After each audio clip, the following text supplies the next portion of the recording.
नमस्कार दोस्तों, सबसे पहले आप सभी को अनंत चतुर्दशी की ढेरों शुभकामना।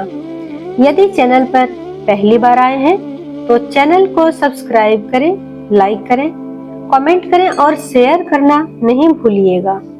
अनंत चतुर्दशी के दिन भगवान श्री हरि विष्णु की पूजा अर्चना की जाती है और इसी दिन गणपति जी का विसर्जन भी करते हैं। इसे अनंत चौदस के नाम से भी जाना जाता है। अनंत चतुर्दशी की पूजा करने से जीवन में आ रही सारी बाधाएं दूर होती हैं और लक्ष्मी की वृद्धि होती है।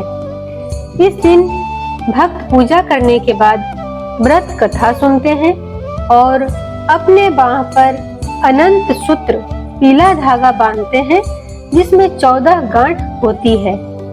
मान्यता है कि इस दिन भगवान विष्णु की पूजा अर्चना करने से, व्रत रखने से सारी मनोकामना पूर्ण होती है और लक्ष्मी की वृद्धि होती है।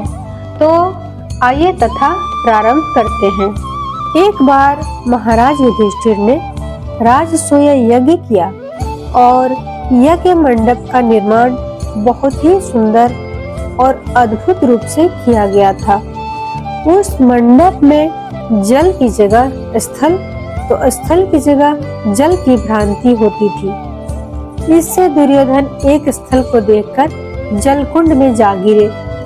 द्रौपदी ने यह देखकर उनका उपहास किया और कहा कि अंधे की संतान भी अंधी होती है।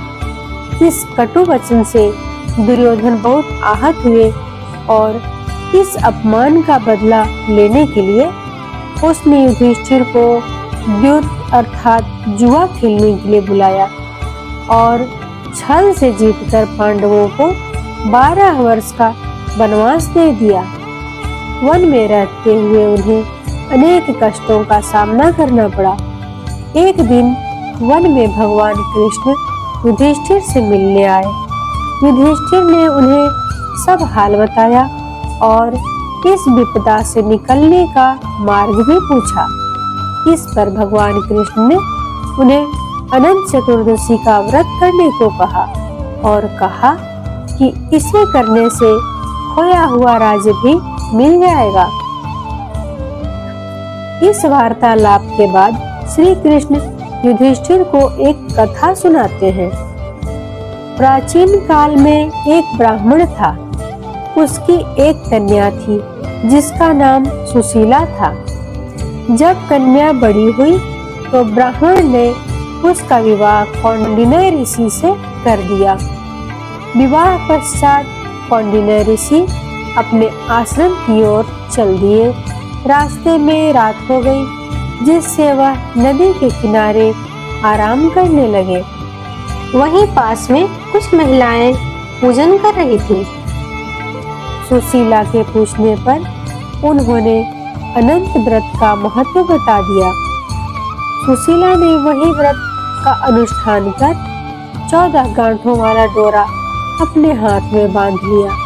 फिर वह पति के पास आ गई। कौंडिन्य ऋषि ने सुशीला के हाथ में बांधे डोरे के बारे में पूछा तो सुशीला ने सारी बात बता दी। कौंडिन्य ऋषि सुशीला की बात से अप्रसन्न हो गए। उसके हाथ में बंधे डोरे को भी आग में डाल दिया। इससे अनंत भगवान का अपमान हुआ जिसके परिणाम स्वरूप कौंडिन्य ऋषि की सारी संपत्ति नष्ट हो गई।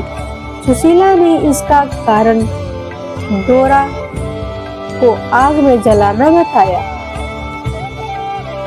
पश्चाताप की अग्नि में जलते हुए ऋषि अनंत भगवान की खोज में वन की ओर चले गए। वे भटकते भटकते निराश होकर गिर पड़े और बेहोश हो गए। भगवान अनंत ने उन्हें दर्शन देते हुए कहा कि मेरे अपमान के कारण ही तुम्हारी यह दशा हुई है और विपत्तियां आई हैं, लेकिन तुम्हारे पश्चाताप से मैं तुमसे अप्रसन्न हूँ। अपने आश्रम में जाओ और 14 वर्षों तक विधि विधान से मेरा यह व्रत करो। इससे तुम्हारे सारे कष्ट दूर हो जाएंगे।